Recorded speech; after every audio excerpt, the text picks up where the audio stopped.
my little village of 700 people, there were 9 young people going to medical school in a tiny village in the foothills of the Andes.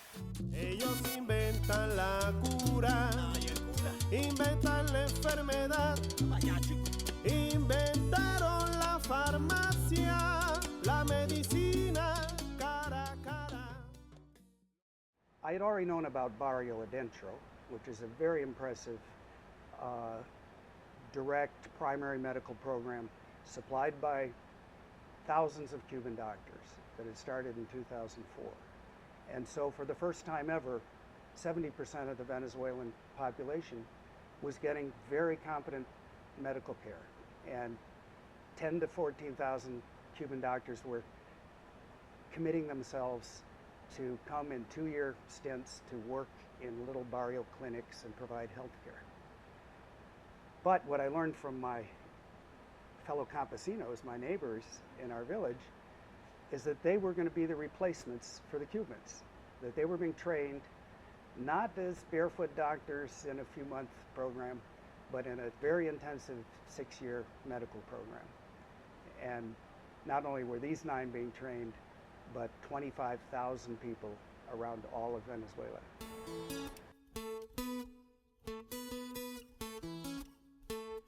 Well, the book starts out with just opening to say, these amazing things are happening. Thousands of doctors going to treat the poor in Venezuela, and thousands of people being trained on a scale that no one could imagine. But then, because it's being built on Cuban expertise, the book talks a little bit about Cuban medical internationalism and how successful Cuba has been going to many countries around the world, but particularly in Latin America and the Caribbean and some countries of Africa. Then it talks a little bit about the background of the Cuban medical system and how they developed a revolutionary idea of medicine and the idea of being a physician as a revolutionary vocation.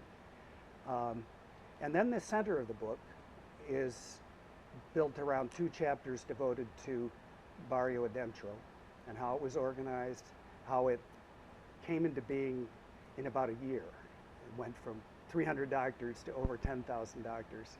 And I believe Cuba is the only country in the world that has anything like that capability to be able to provide that kind of service. But then in the last few chapters, I felt it necessary to talk about a few other things. One, that this is happening in Venezuela, which may seem rich because it's an oil-producing country, but on the world scale, it's a medium-income country.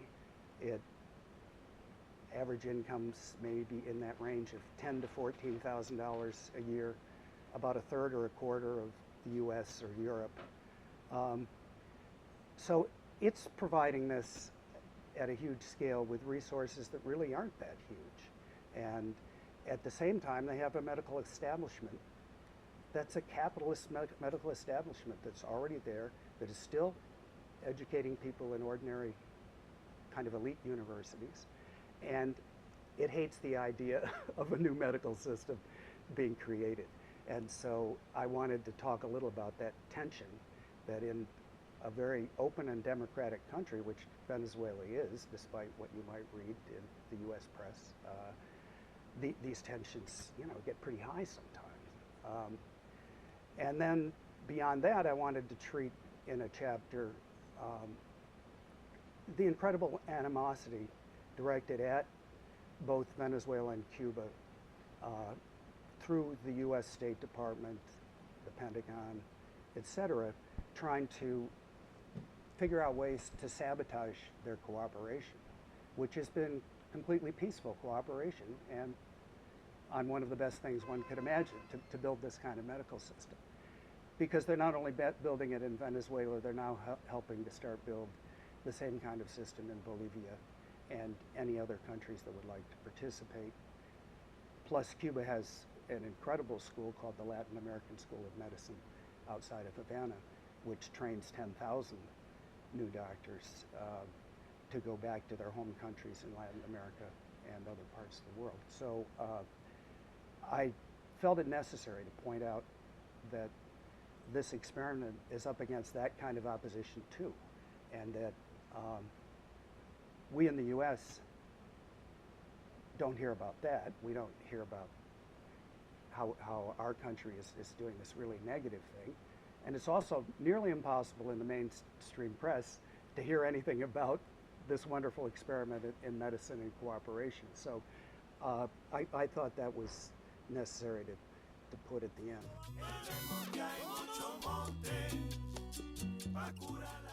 The first graduates have just graduated this past year. Those who started in 2005, 2006 are graduating in 2011, and now they will be moving into residencies alongside the Cubans in Barrio, Adentro.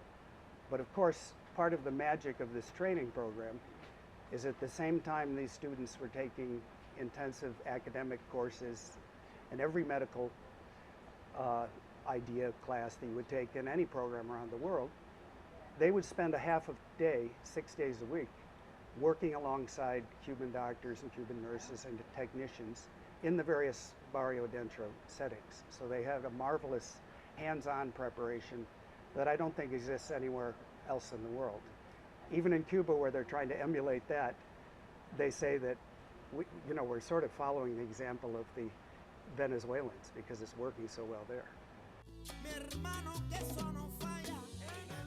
The final chapter deals just a little bit with the idea that this is not just an experiment in medicine and producing revolutionary doctors, but to my mind, it's an ideal experiment in showing how you create an active revolutionary alternative and how people from the ground up acquire the skills and the motivation, the tutoring from mentors who know what they're doing, to be able to carry out building a new kind of society.